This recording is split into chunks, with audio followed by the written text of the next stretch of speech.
I've been pretty negligent so far in covering sports titles, military simulators, and racing games because there's so many of them in the NES library, they're mostly indistinguishable from each other, and there's really not a lot to say about them. I have a tradition whenever my buddy comes into town where we play 9 innings of baseball but spread across 3 NES games. We'll play Baseball Simulator 1000, Legends of the Diamond, Bo Jackson's Baseball, etc. At this point we've played all of them, and other than Baseball Stars and Base Wars, I cannot tell you which ones were good, bad, or just 8-bit baseball. And I say this because if not for the shortage of NES games that begin with the letter E, I would have never played Eliminator Boat Duel, which would have been a real shame as this game kinda rules. Eliminator Boat Duel is like an NES version of every 80s meatball-esque dude romp.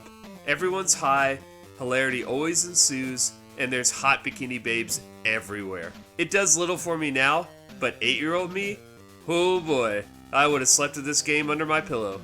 Eliminator Boat Duel is a speedboat racing game where you take on a collection of colorful characters in one-on-one competitions. There's Surfer Bob, Weird Willie, Mangler Mike, and Veronica Alabaster, who of all the We Want Slow-Mo ladies represented in this game is apparently the love interest. Although, spoiler alert, when you beat the game and ride off into the sunset with her, you're on a sailboat. A sailboat? Solo! My favorite character is Aquarius Rex, who is just a poorly drawn Jerry Garcia, complete with super hippie quotes like, "My groovy guru vibes help my boat skim the waves," and, "Oh wow man, your karma is bad, get your life aligned." Solid advice, shower avoider. What's cool is that each opponent isn't just a little faster than the next, they all have slightly different strategies, and you need to prepare your boat appropriately. Mangler Mike intentionally damages your boat so you'll need a strong hull to beat him, while Vicious Vicky challenges you to a drag race which you cannot win if your acceleration isn't high enough. It's not exactly Mike Tyson's Punch-Out levels of strategy, but it is a cool nuance that makes the game a bit more exciting. The size of your boat varies within the race from super huge to extra tiny, but the goal is still the same. Go faster and avoid more obstacles than your opponent. There's sharks, whirlpools, logs, very practical bad guys that I think are probably the real-life enemies of speedboat enthusiasts.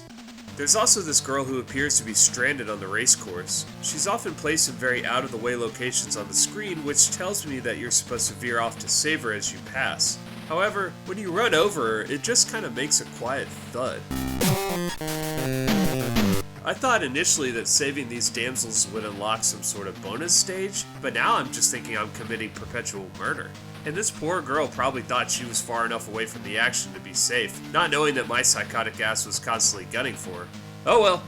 Along the way you can gain cash and nitros, and between races you can upgrade various parts of your boat like acceleration, steering, etc. Even when you're fully upgraded, the later opponents can be brutally tough, which makes grabbing those nitros honestly the most important part of the game. As long as you're strategic in using them, you should be able to beat the final boss, Disaster Dan. Of course, there are some downsides to Eliminator Boat Duel. The stages get awfully repetitive as they're basically the same 4 layouts over and over. I can't tell you how excited I was that the water here was green instead of blue. That's how bored of this level I was getting. The length of each race isn't exactly clear either, so you're often finding yourself rushing when the finish line pops up out of nowhere, only to realize that there's more boat action ahead. Other than that, the difficulty is pretty fair, the music is decent, and the weirdo characters more than make up for its faults. It's all very reminiscent of RC Pro-Am, but considering that's one of the greatest racing games of all time, a speedboat-based imitation of it is not a bad thing. If you enjoy similar titles like Cobra Triangle, Galaxy 5000, and Micro Machines, you should give Eliminator Boat Duel a shot. This game has a ton of personality and is totally worth playing. Check it out.